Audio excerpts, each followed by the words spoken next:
Capítulo 16. O milagre é você. Trago mais um testemunho, desta vez de Silvana Pérez. Cheguei à casa da Eixla numa manhã de junho de 2017. Fazia menos de um mês que seu filho Mateus havia partido daqui para a eternidade para estar junto de nosso pai. Logo fomos para o seu lugar de refúgio, seu closet. Para mim, foi uma cena inesquecível presenciar aquela mãe com a cabeça recostada na parede, com o olhar parado e lágrimas escorrendo pelo canto de seus olhos. Uma dor visível, e eu só podia chorar junto. Minhas lágrimas escorriam em silêncio ao sentir a dor da perda daquela mãe. Naquele momento, éramos uma só pessoa com a mesma respiração. Ficamos ali juntas por algumas horas diante de palavras doídas, perguntas e mais perguntas como: quando esta dor vai passar? Esta dor um dia passa? Demora muito? Minha resposta foi: Eixla, um dia sua dor vai passar, devido à sua fé e porque você deseja ser curada. Eu estava diante de uma família de origem constituída. Havia o casamento com o seu marido Odilon e junto com ele seu filho Lucas. Além disso, uma mulher com um ministério que atraía multidões ao encontro de Jesus. Uma mulher que, no fundo, sabia que Deus transformaria seu pranto em colheita. A fé daquela mãe era inabalável. Porém, ela reconhecia e aceitava que precisava elaborar as etapas do luto. Chorar, fazer rituais, reconhecer os sonhos perdidos, contar histórias, prantear a saudade, lamentar, fazer despedidas, ser compreendida e acolhida. Os rituais do luto podem operar em níveis múltiplos, facilitando a expressão do sentimento individual e possibilitando, aos que ficam, recordar e honrar aqueles que partiram, lidando com as perdas ao longo do tempo. As pessoas se reúnem para chorar a morte de forma limitada no tempo, proporcionando apoio mútuo e permitindo a expressão inicial da dor. Isso requer refeições juntos e visitas a fim de impedir um isolamento disfuncional imediatamente após a perda. Em 1980, eu cursava psicologia em Goiânia, perto de iniciar um estágio. Pretendia me casar por meados do mês de julho. Bosco e eu éramos muito apaixonados. Estávamos vivendo aquele momento que os amantes dizem eu não vivo sem você, e até mesmo você é o ar que eu respiro. Mas parecia que éramos uma só pessoa em corpo, alma e espírito. Hoje eu sei que éramos codependentes em altíssimo grau. Em fevereiro daquele ano, meu noivo foi assassinado com 5 tiros na porta da minha casa, bem ao meu lado, devido a uma briga com alguém que se dizia seu amigo. Fiquei angustiada e deprimida por anos. Vivi a dor da injustiça, da perda e da saudade. Todos os dias havia aquela pergunta que soava dentro de mim: por quê? Não tenho como descrever a saudade e a desesperança. Sentia literalmente uma dor profunda em meu coração. Eu, com 1,73 m de altura, cheguei aos 53 quilos apenas. A saudade me matava diariamente. Em meu peito, sentia aquela dor da angústia de forma desesperadora. No início, ia ao túmulo dele quase todos os dias. Procurei pelo Bosco em cartomantes, centros espíritas e, por fim, com o Chico Xavier. Minha vida afetiva se tornou um verdadeiro caos. Nada se concretizava e, com isso, quase me casei por mais 3 vezes. Meus pais, professores, amigos e parentes já não sabiam como me ajudar. Mas havia algo que nunca perdi: minha fé em Deus. Hoje sei que busquei da forma errada, mas busquei a Deus incessantemente e desesperadamente. Eu queria viver e queria amar de novo. Deus ouviu meu clamor ao tocar minhas colegas e amigas que me levaram para um grupo terapêutico do qual participei por 5 anos. Ali, tive a oportunidade de fazer um psicodrama da morte do Bosco, acompanhado de um ritual de despedida, e depois fui conduzida para uma projeção futura. Ali encontrei uma luz, e essa luz era Jesus. Logo em seguida, meu irmão Silvério Pérez se converteu e começou o processo de conversão em toda a minha família nuclear. Primeiro minha irmã caçula, depois minha mãe e em seguida eu e minha irmã do meio. Mais tarde, um a um fomos consagrados, os 4 irmãos e nossos cônjuges, a pastores na Sara Nossa Terra. Hoje estou bem casada, tenho uma filha e exerço minha profissão atendendo indivíduos, famílias e casais. Sou psicóloga, terapeuta familiar, professora de especialização, além de ministrar workshops e seminários. Atuo em meu ministério com alegria por servir a Deus, minha família e ao próximo. Continuo a estudar na certeza de que o conhecimento nos torna cada vez mais pessoas melhores. Em meados de 2007, reencontrei a pastora Fernanda Brum e, com isso, me tornei bem próxima da Eichla e de sua irmã Lislane. Alguns anos após, comecei a atender o Lucas, filho caçula da Eichla, e convidei sua família nuclear para participar de algumas sessões, tendo assim o privilégio de conhecer o Mateus, seu filho mais velho. Pude acompanhá-los por um tempo e assim nossa aliança se tornou inviolável. Em dado momento, Mateus foi hospitalizado. Fui algumas vezes visitar a família no hospital, até que, numa tarde, chegando de uma aula, fui incomodada por Deus a ir imediatamente ao hospital. Chegando lá, encontrei primeiro o pastor Odilon, pai do Mateus, que me deu a notícia. Silvana, meu filho foi estar com meu pai. Uma pausa. Momento difícil este. Entrei naquele quarto e me deparei com um Mateus já nos braços do Pai do céu. Mas, e aqui na terra? E as pessoas que tanto o amavam? Como viver sem ele aqui? Naquele momento entendi ter sido levada por Deus àquele lugar para mais uma vez poder contribuir com a família, valendo-me da minha experiência de luto, tanto pessoal como no tempo de buscas certas e erradas. Também pude fazer a minha própria despedida. E como foi doído para mim perder o Mateus. Tive que elaborar meu luto como profissional, mas também como pessoa, pois amava aquele jovem. Nossas experiências positivas e negativas são usadas por Deus com um propósito: edificação de vidas. E assim, podemos reconstruir muros derrubados, chorar com os que choram, sabendo que Ele transformou o nosso pranto em alegria para consolarmos corações, como está escrito no livro do profeta Isaías. O Espírito do Senhor Deus está sobre mim, porque o Senhor me ungiu para pregar boas novas aos quebrantados, enviou-me a curar os quebrantados de coração, a proclamar libertação aos cativos e a pôr em liberdade os algemados. Isaías, capítulo 61, versículo 1. Naquele quarto, começamos um ritual de entrega e despedidas. Precisamos nos despedir dos nossos entes queridos e não eleger substitutos. Também não temos o direito de manter vivo quem Deus quis que partisse. Precisamos assumir a saudade dos nossos entes queridos que partiram para a eternidade, a fim de nos libertarmos do passado para liberarmos o presente e termos um futuro verdadeiramente livre para novas conquistas. Assim, todas as culturas possuem rituais para assinalar perdas profundas, saber lidar com a tristeza das famílias, facilitando a continuação da vida depois de uma perda como essa. A morte de um filho jovem é uma tragédia para toda a família e pode produzir um sofrimento duradouro e perturbador. A família pode experimentar a sensação de que foi cometida uma injustiça com a vida que se cessou antes de atingir sua plenitude. Mateus estava cheio de potencial, prestes a vivenciar os compromissos e as realizações da vida, impedidos agora pela morte. A dor e a culpa pela sobrevivência podiam impedir os pais e o irmão de continuarem seus projetos pessoais. O sofrimento dos pais poderia persistir por anos a fio e o irmão ficar bloqueado em seu próprio potencial para tentar substituir o filho perdido. Por noites conversamos e choramos madrugadas adentro.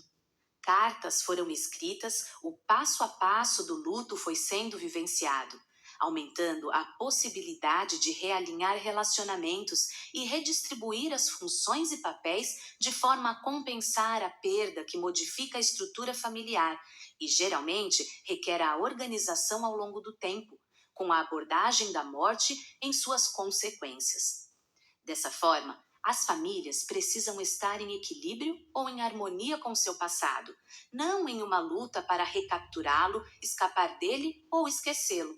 Nesse sentido, a psicoterapia nada mais é do que um auxílio às famílias para que recuperem seu senso de continuidade e movimento desde o passado em direção ao futuro, fazendo intervenções clínicas e fortalecendo as famílias para viverem o seu luto e seguirem em frente.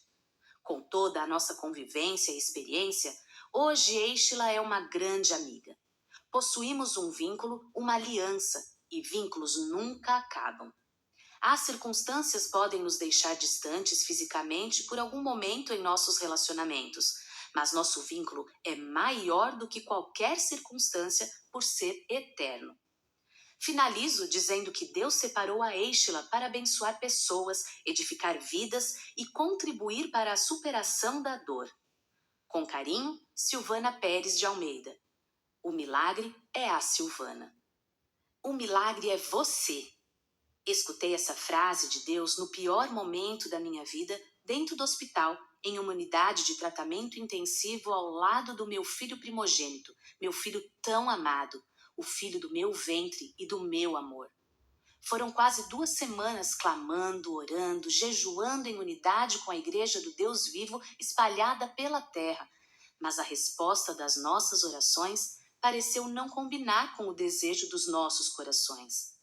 A princípio, os médicos nos informaram que havia um quadro de morte encefálica, que é o estado clínico definido pela perda completa e irreversível das funções encefálicas, consequência da parada total da atividade funcional do cérebro e do tronco encefálico. Do ponto de vista legal, essa definição de morte já basta, embora, para os entes queridos, seja imensamente difícil acreditar que uma pessoa que ainda respira e tem seus batimentos cardíacos normais, mesmo que seja com o auxílio de máquinas, esteja de fato morta. Na morte encefálica, o cérebro já não tem mais nenhuma atividade. Normalmente, as mortes cerebrais evoluem de estados de coma profundo, assim como aconteceu com o nosso filho. Ao recebermos tal notícia, agimos de acordo com a nossa fé. Oramos por ressurreição. Oramos e acreditamos que Deus glorificaria o seu nome na vida do Mateus através daquele milagre. A minha certeza era tanta que eu mantinha guardado um suplemento alimentar que o Mateus amava para oferecer quando ele acordasse. Os enfermeiros daquele hospital continuaram fazendo a sua higiene todos os dias, e eu aproveitava esse momento para beijar e abraçar o meu filho, ungir seu corpo e orar por ele. Chorei cada lágrima que uma mãe tem o direito de chorar pelo seu filho. Antes de o Mateus ser operado e entrar em coma, a última canção que cantei para ele foi Espírito Santo, ore por mim. Eu cantava, beijava seus cabelos e seu rosto. Minhas últimas palavras para ele foram: Filho, mamãe te ama muito. Você me ama? Ele respondeu: Amo. Então eu perguntei: Filho, você ama Jesus? Ele também respondeu que sim, já muito fraco e debilitado pela hemorragia no cérebro. Uma lágrima escorreu pelo canto dos seus olhos e ele foi conduzido à sala de cirurgia. Dali em diante, foram dias de muitas lágrimas, muito clamor, muita angústia, muita expectativa, muita oração, muitos amigos, muita fé e muito consolo. Somente depois de algum tempo pude perceber que Deus havia preparado naquele hospital um ambiente de despedida e, ao mesmo tempo, cura e amparo para nós que ficaríamos. Deus já havia decidido tomar o nosso filho de volta para si e, em sua infinita misericórdia, nos cercou de amor por todos os lados, a fim de que suportássemos a dor daquela devastadora despedida.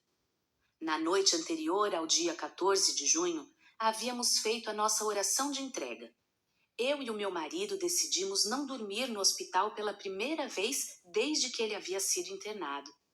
Mesmo assim, eu avisei aos enfermeiros e médicos: se o meu filho acordar pedindo comida, por favor, me liguem imediatamente. Estarei com o celular do lado do travesseiro. Fomos para casa, nos alimentamos, oramos e cochilamos até o amanhecer. Nosso papel sempre foi acreditar no milagre. Não fomos chamados para nos conformar com as tragédias ou derrotas da vida. Não fomos criados para morrer ou para nos despedir dos que morrem. Somos seres eternos e a morte é a nossa inimiga.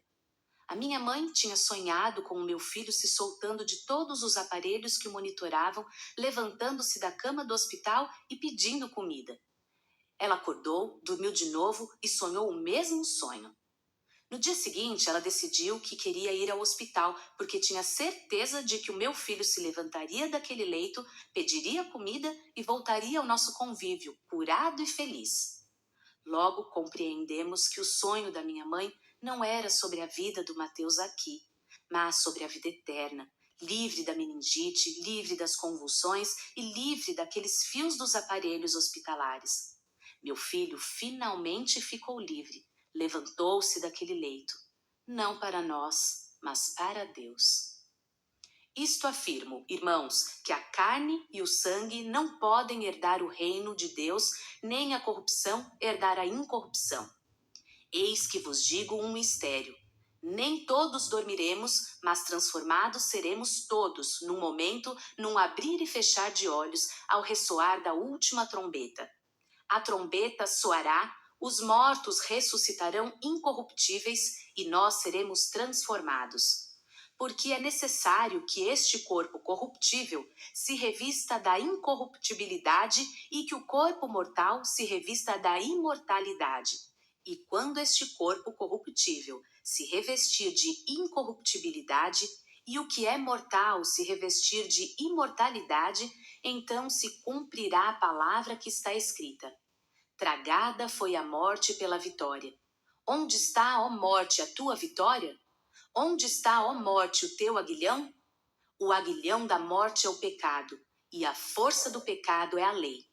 Graças a Deus que nos dá a vitória por intermédio de nosso Senhor Jesus Cristo. Portanto, meus amados irmãos, sede firmes, inabaláveis e sempre abundantes na obra do Senhor, sabendo que no Senhor o vosso trabalho não é vão. 1 Coríntios, capítulo 15, versículos 50 a 58. Mateus se revestiu de incorruptibilidade. Ele viveu a sua vida, enfrentou a morte e aguarda a ressurreição. É nisso que cremos de todo o nosso coração. Porém, enquanto a ressurreição não chega, o que fazer com essa saudade que dilacera a alma? Saber que um dia vamos nos reencontrar com nossos entes queridos não diminui essa dor.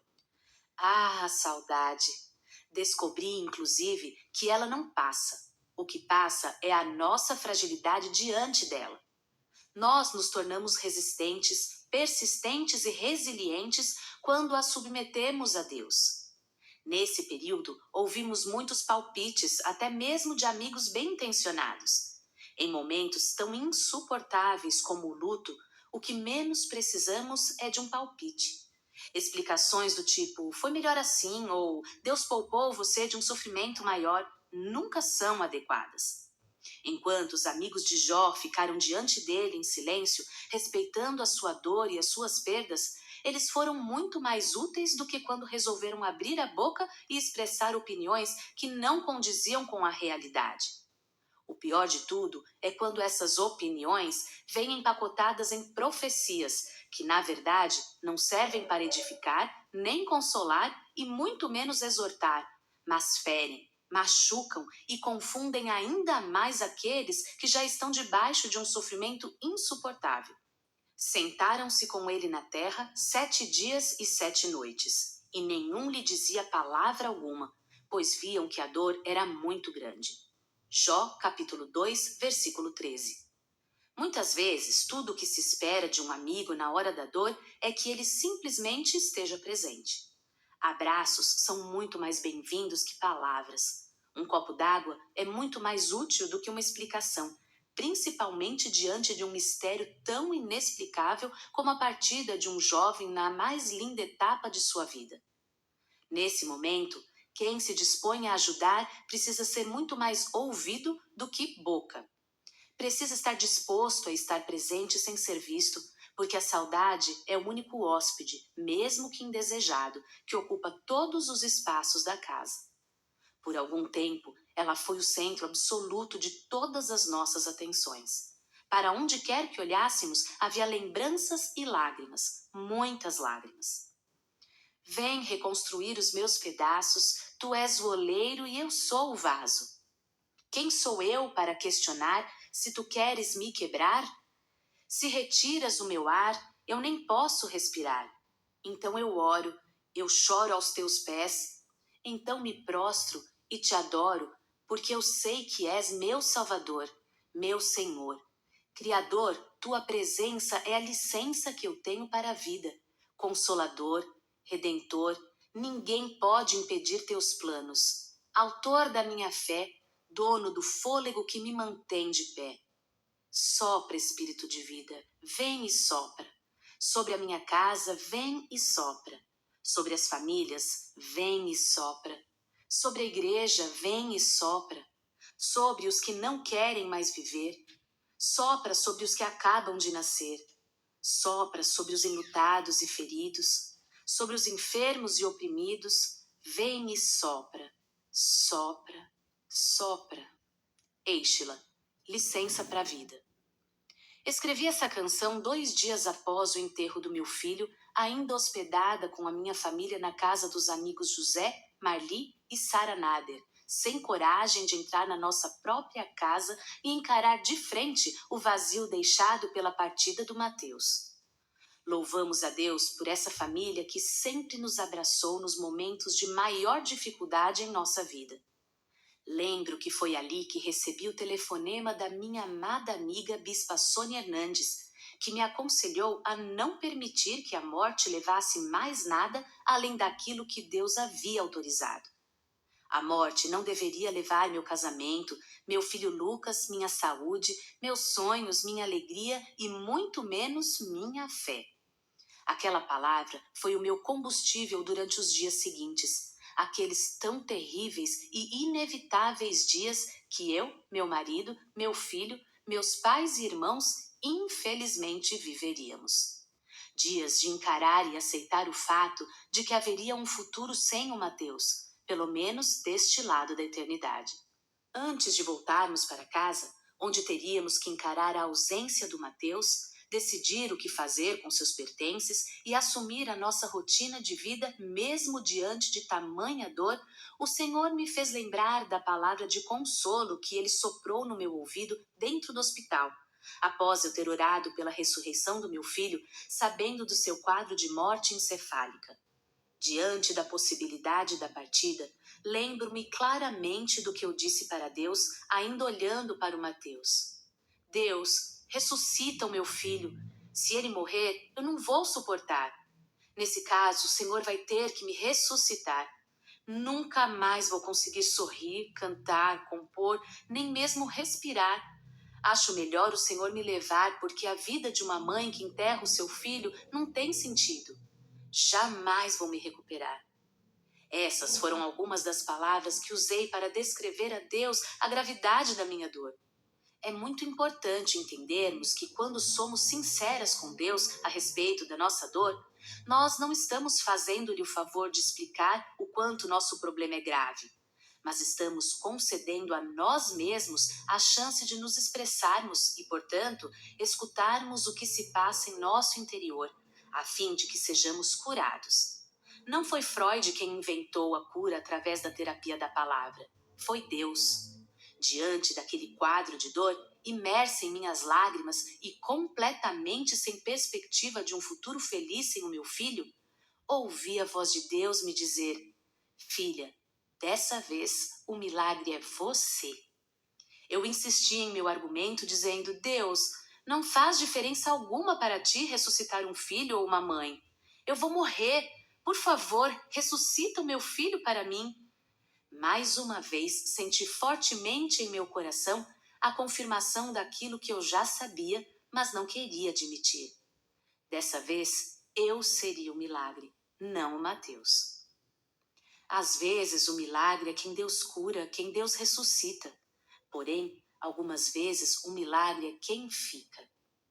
Trancada no quarto, lembrando desse momento tão forte em que Deus havia lançado sobre mim muito mais do que uma frase de efeito, mas uma palavra profética que me sustentaria em todo o meu processo de superação, escrevi a minha segunda canção. Ela daria título ao meu próximo álbum. Eu nem imaginava quantas vidas seriam tocadas pelo poder daquela palavra. A dor não mata se Deus está presente. Só quem caminha com Ele entende o valor de uma lágrima derramada no altar da dor. Enxugada pelas mãos do Consolador, se Ele quiser, Ele ressuscita mortos, Ele faz o impossível, tudo porque Ele é Deus. Mas se Ele não quer que aconteça do meu jeito, eu declaro que eu aceito e agora o milagre sou eu. Eu não vou parar, vou continuar te adorando, Deus. O milagre sou eu, sou eu. Eixe-la, o milagre sou eu.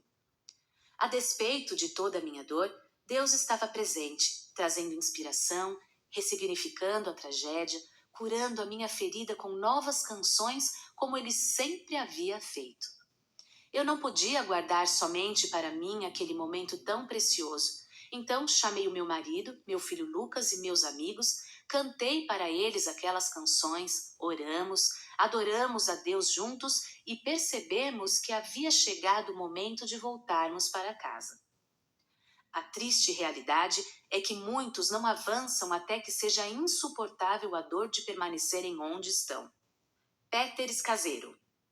Levantamos acampamento e fomos para o nosso apartamento, o mesmo que havia sido recentemente mobiliado de acordo com nossas necessidades pessoais. Por incrível que pareça, o único quarto que ainda faltava mobiliar era justamente o do Mateus. Coincidência? De modo algum. Mais um sinal de que o tempo do nosso filho aqui havia terminado, e aquele apartamento não seria mais a sua casa. Ao chegarmos lá, o Lucas, nosso caçula, colocou a playlist de louvores que o Mateus amava escutar e lentamente começamos a dobrar suas roupas, separar as que queríamos doar daquelas que ainda queríamos guardar por um tempo. Lucas ficou com algumas e as usou por um tempo. Eu fiz o mesmo com algumas peças que ainda tinham o seu cheiro. Separamos uma peça para cada primo, cada amiguinho, tios e avós. Pedimos que eles as usassem até que se gastassem, até que eles se desfizessem delas definitivamente. Tenho me deparado com mães que mantêm intactos os quartos de seus filhos que se foram há anos. Compreendemos que adiar cada etapa desse ritual de despedidas só prolongaria o nosso sofrimento. Então, decidimos que não seguiríamos nessa direção. Dores precisam ser encaradas, senão elas perseguirão você aonde quer que você vá. Nessa batalha contra as nossas dores, algumas vezes é inevitável que elas nos alcancem no caminho. Quando isso acontecer, encare. Jamais corra atrás do sofrimento, mas se porventura ele alcançar você no processo, encare-o de frente, orando, chorando e clamando ao Deus que tem o poder de torná-la superior a toda e qualquer dificuldade que ele lhe permitir atravessar na trajetória da sua vida. Oramos, choramos, mas cumprimos mais esta etapa tão difícil do luto. No final da tarde, o meu filho Lucas escreveu uma canção que descrevia exatamente o nosso sentimento naquele momento insuportável. Saudade. A saudade que deixou as lembranças de momentos com você, a saudade que marcou em mim sua ida para a eternidade. Mas ainda vou ver o seu rosto outra vez. Juntos iremos ter a alegria de viver em união. Eu ainda vou ver o seu rosto outra vez. Juntos iremos ter a alegria de viver. Viver num lugar que é difícil explicar. Não vai haver dor e nem por que chorar. Memórias ruins todas vão se apagar. Com nosso Deus vamos juntos morar. Em breve, quando a trombeta tocar, em glória Jesus Cristo descerá. Todos os seus mortos vão ressuscitar. A promessa vai se cumprir e a igreja vai subir. E a saudade que eu tanto senti, nunca mais ela vai existir. Lucas Santos, Saudade. Fomos consolados naquele dia através desta canção do nosso filho. Vencemos mais um momento que, só de pensarmos, nos provoca arrepios diante da dimensão da dor envolvida. Outras despedidas foram necessárias no decorrer dos dias que vieram.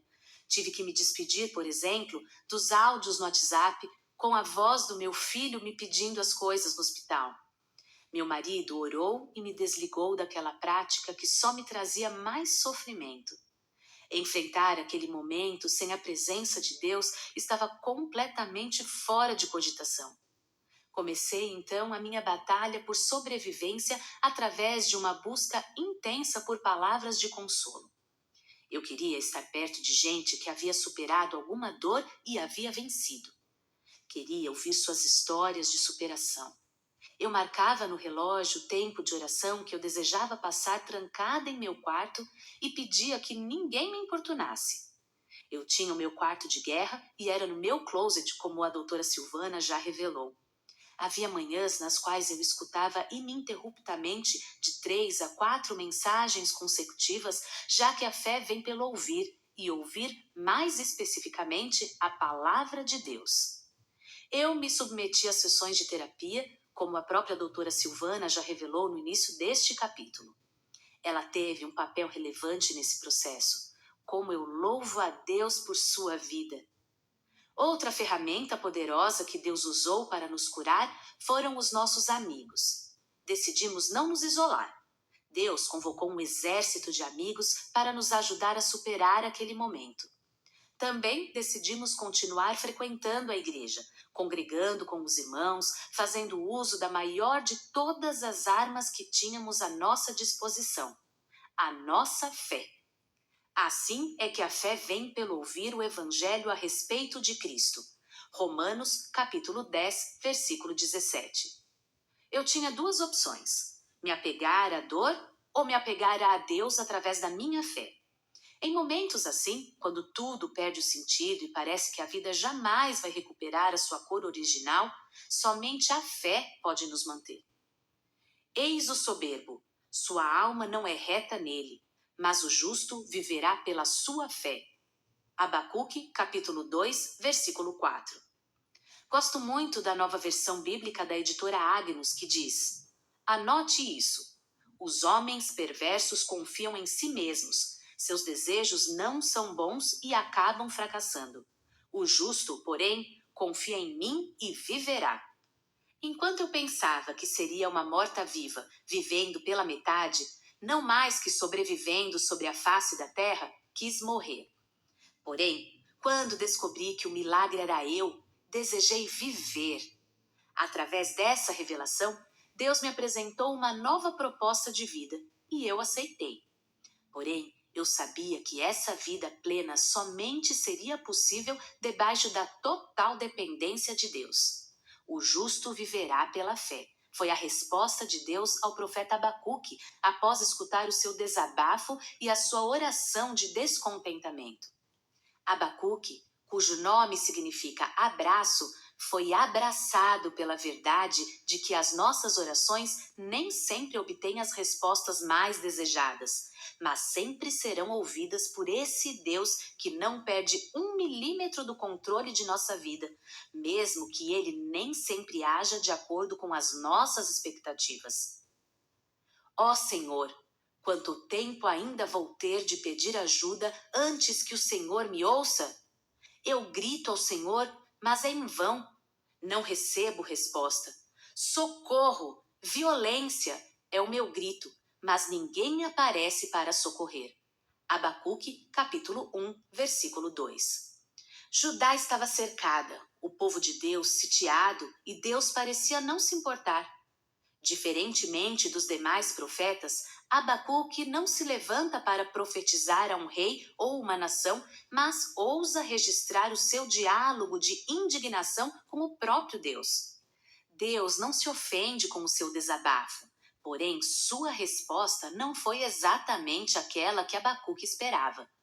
Em vez de consolar e encorajar, Deus abriu a boca para revelar ao profeta que a situação iria piorar. Ele usaria um povo inimigo para trazer juízo sobre o seu povo. Em momentos de desespero, medo, dor, tristeza ou angústia, o que menos desejamos ouvir da boca do próprio Deus é que tudo vai piorar. Porém, o mesmo Deus que tem compromisso com a realidade da vida e que não nos protege da verdade, também nos ajuda a encará-la, por mais difícil que seja. Na nossa trajetória, eventualmente, vamos nos deparar com situações adversas e indesejadas. Isto acontece de forma recorrente na nossa vida ou na vida das pessoas que nos cercam. Lidar com uma resposta da parte de Deus que não condiga com a nossa expectativa é um risco que corremos em diversas situações, o que pode gerar em nós muitas crises. A maneira como vamos vencer cada uma dessas crises fará toda a diferença na nossa geração e nas futuras. Quando soube que não havia como evitar que Judá encarasse aquele momento, Abacuque tomou uma atitude de gente que tem fé e sabe quem é Deus. Por-me-ei na minha torre de vigia, colocar-me-ei sobre a fortaleza e vigiarei para ver o que Deus me dirá e que resposta eu terei à minha queixa. Abacuque, capítulo 2, versículo 1. Abacuque abraçou a realidade dos fatos imposta por Deus, em decorrência do pecado da nação. Deus havia tomado a sua decisão, mas ele também apresentou a Abacuque e ao seu povo uma válvula de salvação, a fé. A fé sempre estará à nossa disposição para ser usada como último recurso diante das mais duras provas da vida. Não há limites na vida de quem tem fé. Ela nos dá poder para tornar relevante a pior das perdas. Ela nos faz ressignificar as piores angústias da alma. Ela nos impulsiona a confiar na decisão de Deus, seja ela qual for, acreditando que Ele não comete erros ou equívocos. A fé em Deus nos faz avançar contra a nossa própria desilusão. Quem tem fé não desconfia de Deus, mas acredita que do meio dos escombros Ele fará surgir nova vida, novos sonhos, novos sorrisos e novos amigos. A vida segue o seu curso apesar daquilo que não aconteceu do nosso jeito. Pela fé, entendemos que a vida que vivemos vai muito além de nós mesmos, pois carrega em si um propósito eterno que envolve a nossa geração e as futuras. Após receber de Deus aquela direção tão preciosa, Abacuque ora: Tenho ouvido, ó Senhor, as tuas declarações e me sinto alarmado. Aviva a tua obra, ó Senhor, no decorrer dos anos e no decurso dos anos, faze-a conhecida. Na tua ira, lembra-te da misericórdia. Abacuque, capítulo 3, versículo 2. Abacuque abraçou a sua realidade e compreendeu a gravidade do problema. Ao mesmo tempo, sabia que não ficaria jogado à própria sorte. O Deus que lhe abriu os olhos para a realidade dos fatos também se encarregaria de lhe dar forças para suportar cada momento daquele processo, por mais doloroso que fosse. Então Abacuque escreve uma linda canção. Vou compartilhar um trecho dela com você. Ouvi-o e meu íntimo se comoveu. À sua voz tremeram os meus lábios. Entrou a podridão nos meus ossos e os joelhos me vacilaram, pois em silêncio devo esperar o dia da angústia que virá contra o povo que nos acomete. Ainda que a figueira não floresça, nem haja fruto na vide, o produto da oliveira minta, e os campos não produzam mantimento, as ovelhas sejam arrebatadas do aprisco, e nos currais não haja gado. Todavia eu me alegro no Senhor, exulto no Deus da minha salvação. O Senhor Deus é a minha fortaleza, e faz os meus pés como os da corça, e me faz andar altaneiramente. Abacuque, capítulo 3, versículos 2 a 19. Desde os tempos que antecederam Abacuque, canções têm sido produzidas em momentos de dor. Situações que vieram para matar, Deus usou para inspirar seus filhos, seus poetas e seus profetas. O que você tem produzido para Deus nos seus momentos de crise? Questionamentos, perguntas e dúvidas? Tudo isso é perfeitamente normal, mas apenas por um tempo.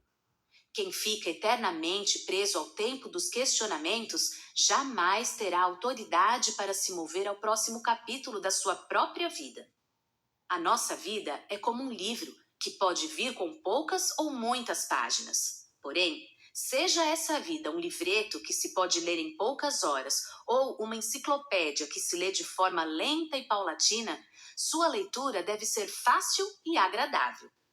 O que torna a nossa vida agradável não é a quantidade de sim que escutamos de Deus, mas a nossa capacidade de guardar a fé mesmo diante da grande quantidade de não. Essa atitude faz de nós pessoas mais felizes, mais saudáveis emocional, física e espiritualmente e nos prepara para conquistas maiores no futuro. Ficar se lastimando e se culpando pelo que passou só vai nos aprisionar à dor que tanto desejamos vencer. Existem mulheres que são muito mais fiéis à sua dor do que ao próprio Deus. Isso é um desperdício de vida.